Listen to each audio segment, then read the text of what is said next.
how we dispose of our garbage. And a lot of it has to do with plastic. And then where does that plastic end up?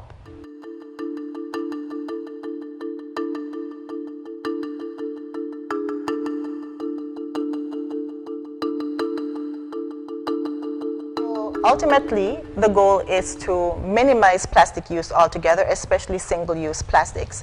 As we talk about the chemicals in plastics, one of the things they've taken out of plastics is a substance called BPA.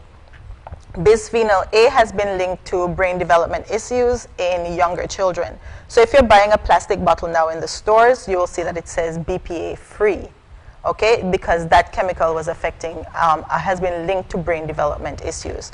So ultimately, we want to move away from single-use plastics, and there are many initiatives that we can put in place to deal with this.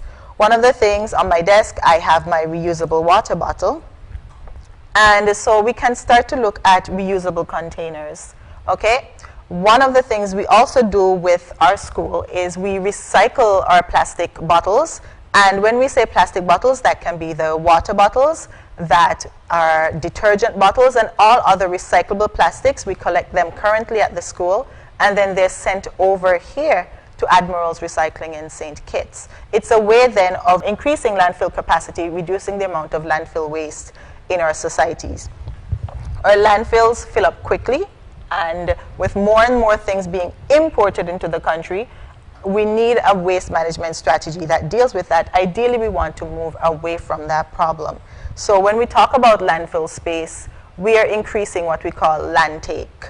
Land take means that rather than keeping this space green, as we look at Nevis naturally, we want to promote green tourism. We want to be eco-friendly. And so if we want to promote Nevis naturally, we want to reduce land take, keep spaces as green as possible. And if our landfills have to expand because we continue to consume plastic products, then it means less green space. So we must be practical and reasonable as well with the decisions that we make. Plastic is cheap now, but it's expensive in the long run. Mm-hmm. So when it comes to landfills, let us recycle when we can, but ultimately move away from these plastics when possible.